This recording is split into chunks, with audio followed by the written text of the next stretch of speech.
Han pasado casi 2 meses desde que, en el día de la celebración del aniversario número 97 de Carabineros, un atentado terrorista terminó con la vida de 3 efectivos policiales.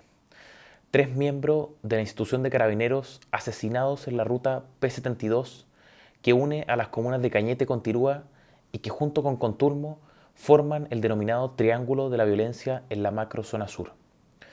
Han pasado casi 2 meses desde esa tragedia y, en base a los últimos antecedentes de investigación conocidos y de los últimos reportajes periodísticos, se ha apuntado a quienes podrían ser los responsables del macabro asesinato. La resistencia mapuche Lafkenche, la organización radical que ejerce el control territorial de la zona y que se había adjudicado un tiempo atrás el atentado incendiario y balístico al molino Grolmus, sus dueños y trabajadores.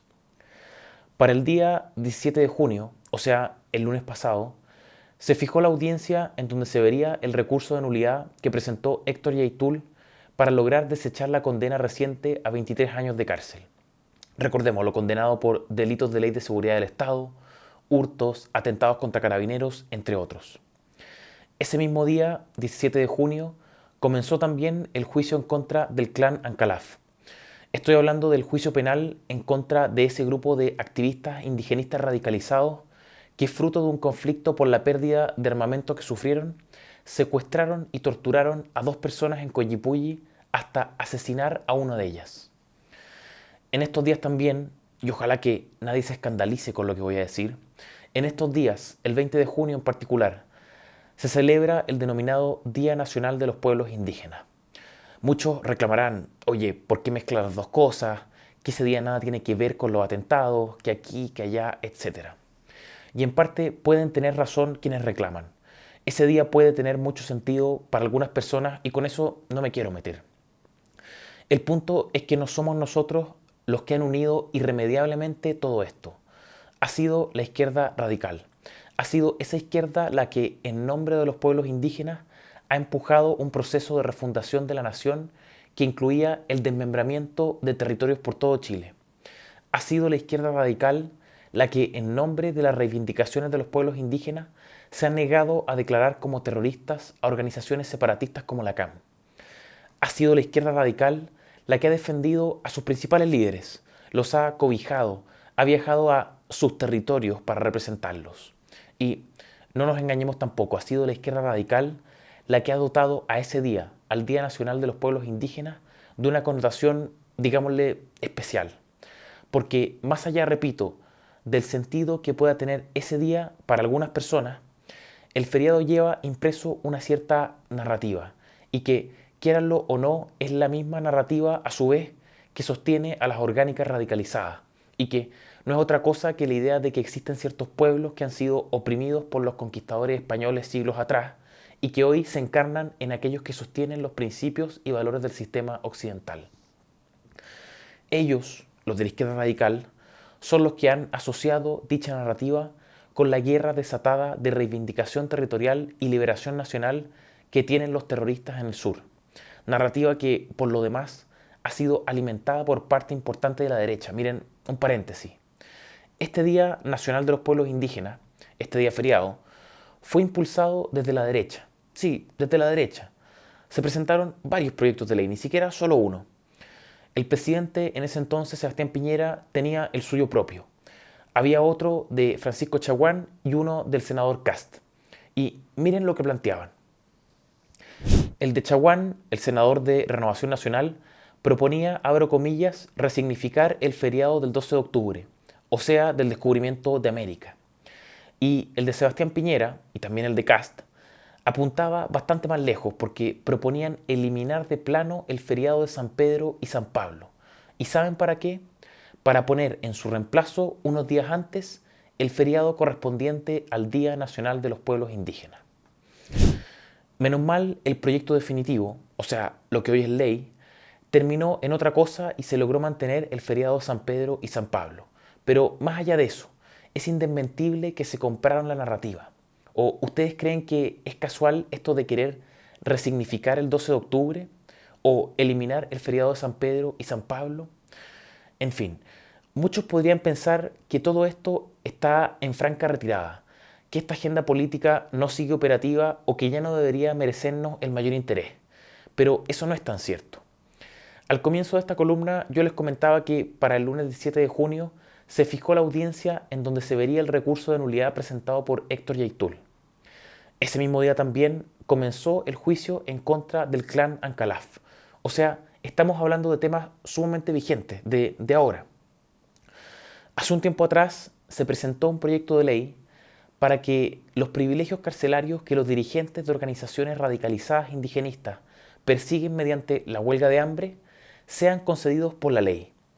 ¿Y por qué hablo de las huelgas de hambre? Porque tanto Ancalaf como Yaitul han recurrido a las huelgas de hambre para obtener privilegios carcelarios.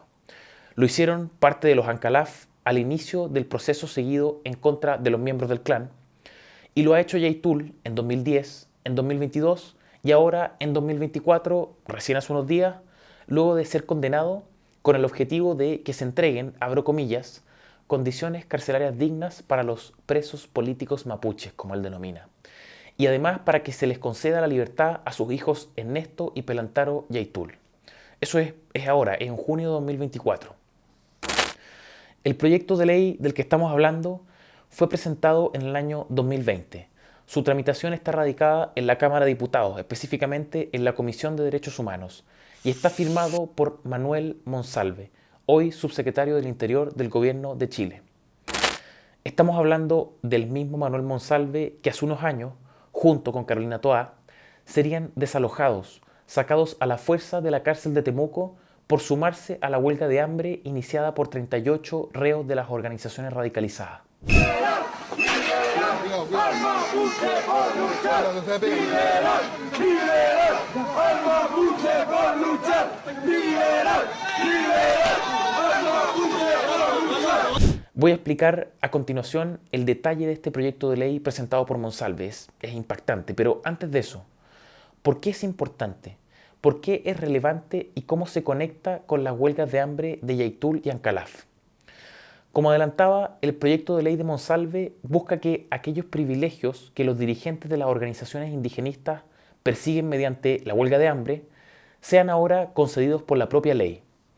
Me refiero a los traslados a centros penitenciarios menos estrictos, permisos de salida, a las liberaciones anticipadas, el cumplimiento de las penas no en cárceles sino en verdaderos clubes sociales o de campo, etc. Lo han utilizado todos estos dirigentes constantemente, todos. Yaitul, Ancalaf, Celestino Córdoba, los primos Tralcal, Yanquileo, etc. Todos. Y lo hacen, ¿saben por qué?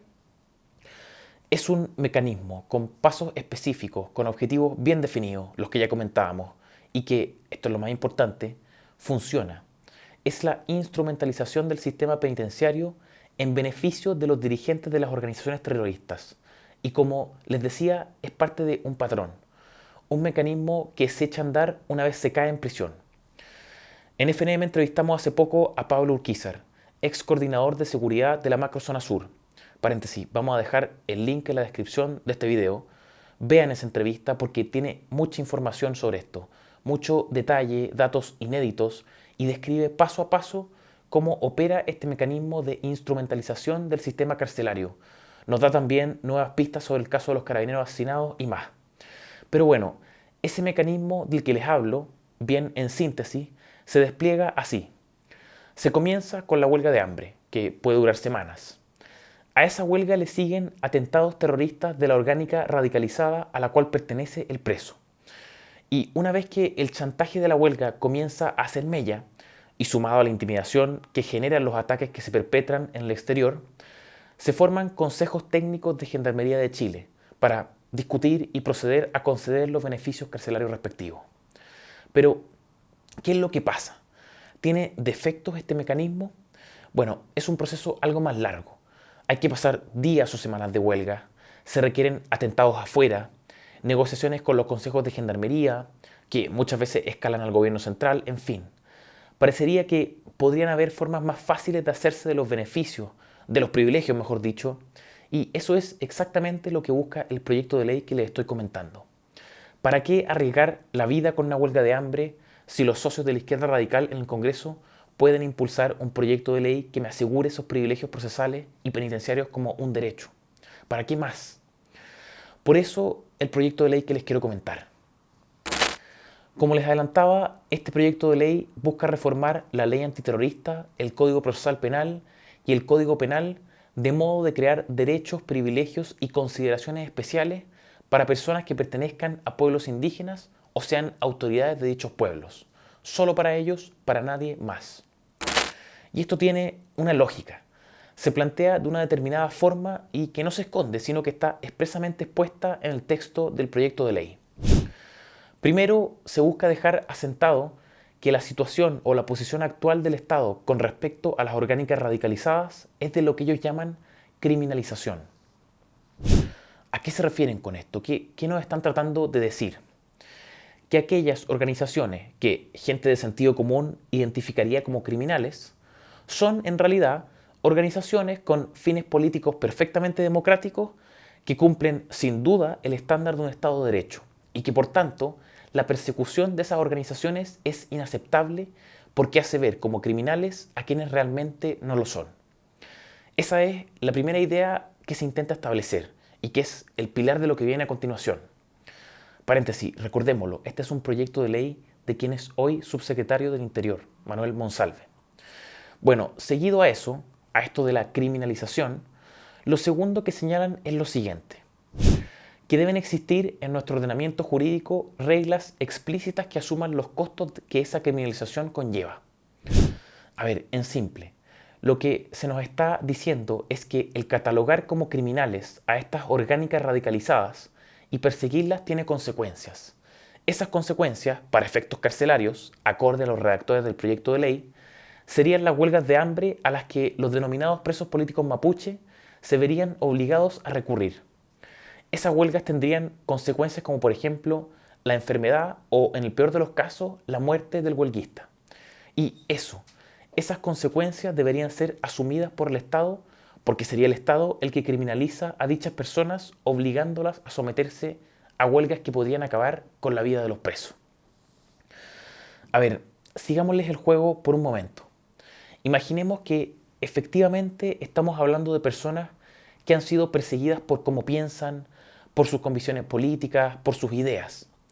Si ese fuera el caso, uno podría entender esto de la criminalización, o sea, esto de tachar como criminal a algo que realmente no lo es, con el objetivo de desacreditar y deslegitimar a una opción política que sí se ajusta a estándares democráticos básicos. Pero, ¿saben a quiénes se reivindican explícitamente en el proyecto? ¿A qué tipo de personas? ¿A quiénes los redactores de esta propuesta de ley consideran como presos políticos mapuche y, por tanto, merecedores de derechos procesales y carcelarios especiales? Miren, estos son solo algunos. Sergio Levinao, Juan Queipul Millanao, Víctor Yanquileo Pilquimán, Freddy Marileo, Reinaldo Penchulev Sepúlveda y, por supuesto, Celestino Córdoba. ¿Saben ustedes quién es Víctor Yanquileo?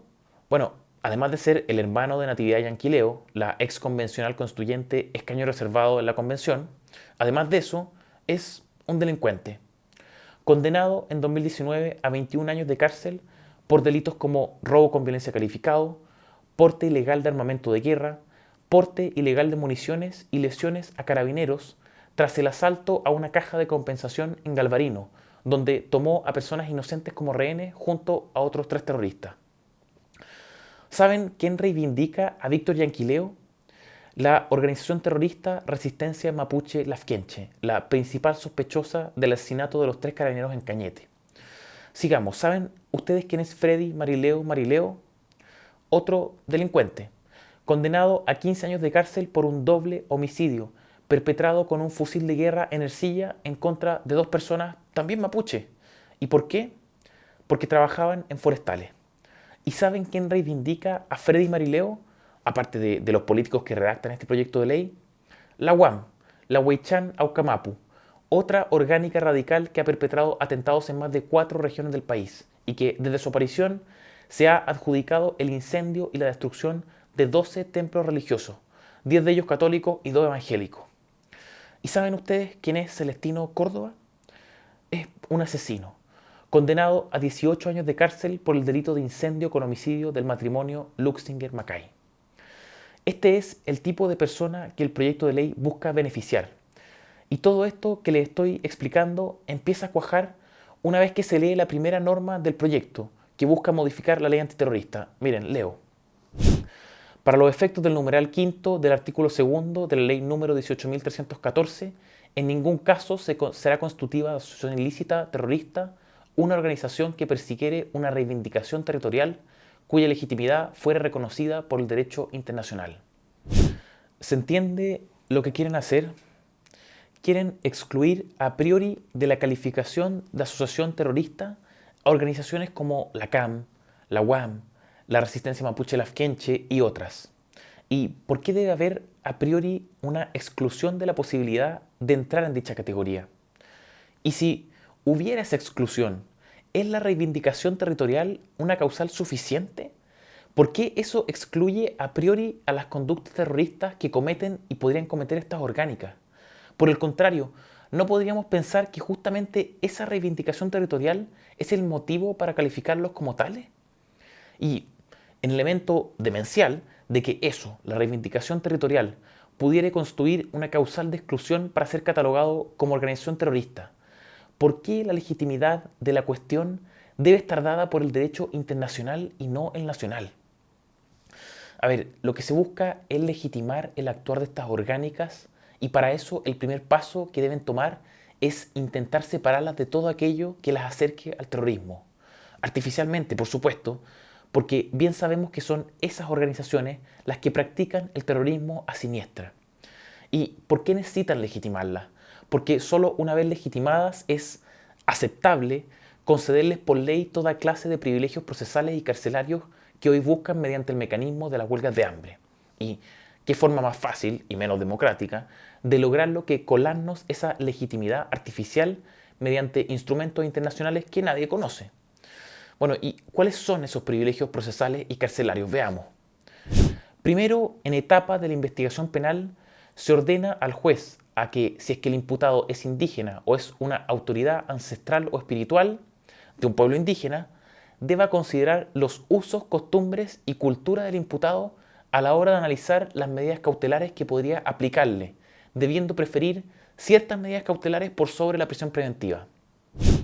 O sea, se busca obligar al juez a que, si es que el imputado es indígena, se le apliquen preferentemente medidas cautelares menos lesivas que la prisión preventiva, como el arresto domiciliario, la firma mensual, el arraigo, la prohibición de acercarse a las víctimas, etc.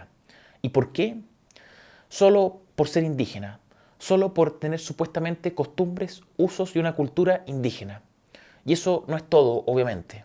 Pasada la etapa de investigación, y para el caso en que se deba condenar a un indígena o a una autoridad ancestral o espiritual de un pueblo indígena, el juez deberá preferir la aplicación de penas sustitutivas antes que las penas privativas de libertad. O sea, nuevamente, si el imputado, ahora condenado, es indígena, se deberá preferir la aplicación de penas distintas a las de cárcel. Me refiero a la remisión condicional, la libertad vigilada, prestación de servicios a la comunidad, etc. Pero presidio efectivo, no. ¿Y por qué? Por ser indígena, por tener supuestamente costumbres, usos y una cultura indígena. Y esto no se acaba ahí. Si el tribunal debe aplicar penas de cumplimiento efectivo a un indígena o a una autoridad ancestral o espiritual de un pueblo indígena, podría determinar que la mitad de la pena se cumpla fuera del establecimiento carcelario. De nuevo, si ya no le queda otra al tribunal que condenarlo a cumplir una pena de presidio efectivo, porque no pudo salvarse las cautelares, no pudo recurrir a una pena sustitutiva y no queda otra que someterlo a cárcel efectiva, en ese caso, el tribunal puede establecer que la mitad de la pena de cárcel se cumpla fuera de la cárcel. ¿Y por qué? Vaya uno realmente a saber por qué. A ver, algunas preguntas finales. ¿Existe realmente algo, un elemento cultural, étnico, para este caso que podría dar lugar a una diferenciación de este estilo en la persecución penal? Y si existen esos elementos, ¿son lo suficientemente relevantes como para que amerite excluir o alivianar la persecución penal, el juzgamiento y el cumplimiento penitenciario? Y si incluso concluyéramos que hay que alivianar la persecución, el juicio y el cumplimiento de pena, ¿Son los casos de las orgánicas terroristas y sus dirigentes los ejemplos de candidatos a beneficiarios de estos privilegios procesales y carcelarios? En todo caso, y más importante que todo lo anterior, ¿queremos los chilenos que cuestiones fundamentales como la persecución de los delitos, su juzgamiento y el cumplimiento de las penas asociadas a dichos delitos queden entregados a la cultura, a la etnia o a la cosmovisión de cada colectivo? ¿No hay, me pregunto yo, una identidad común que se impone por sobre todas aquellas particularidades? ¿Qué es sino la identidad nacional inscrita en una sociedad occidental y que adscribe a un régimen democrático de ciudadanos iguales en dignidad y derechos? La verdad es que aquí hay otra cosa. Sobre la base de una historia maniquea y mal contada, de opresores y oprimidos, que es la misma que sostiene al feriado este, políticos de izquierda radical empujan proyectos de ley cuyos beneficiarios principales, lo vimos, no lo esconden, son dirigentes de orgánicas terroristas. No es esta una agenda en retirada, es parte de una batería de proyectos de ley que están ahí en el Congreso esperando su momento. Me podrán decir que no hay riesgo, que ahí duermen tranquilamente, etc. Yo les digo, esa es la misma pasividad que nos llevó a que nos colaran la ley antihombres el pasado 8 de marzo, luego de 7 años de tramitación sin una sola alerta por parte de la derecha política. La misma pasividad que nos arrastró a una situación crítica con la reforma a la ley Zamudio y que provisoriamente se pudo salvar. Y el buenondismo indigenista que sustenta este feriado especial es parte de esa pasividad, porque este feriado especial es, si se quiere, la dimensión simbólica de esto. El Día Nacional de los Pueblos Indígenas es el día para exacerbar la culpa y fingir un orgullo por la diversidad de culturas que realmente muchos legítimamente no sienten, dentro de los cuales me incluyo. Lo que hay detrás del 20 de junio es la promoción de una mirada determinada sobre el pasado.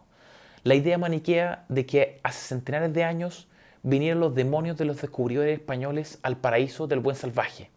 Demonios españoles que hoy se encarnan en sus herederos occidentales, los portadores de todos los vicios de la sociedad actual que oprimen a los pueblos preexistentes que resistieron a la arremetida conquistadora. Y el 20 de junio es también un día para alimentar una mirada determinada sobre el presente, un desprecio por los valores de la civilización, por Occidente, una oda al retroceso y al primitivismo, una demonización de los valores que nos han hecho avanzar, un ensalzamiento de aquello que fragmenta la cohesión nacional. Soy Francisco Cancino, director de estudios de FNM.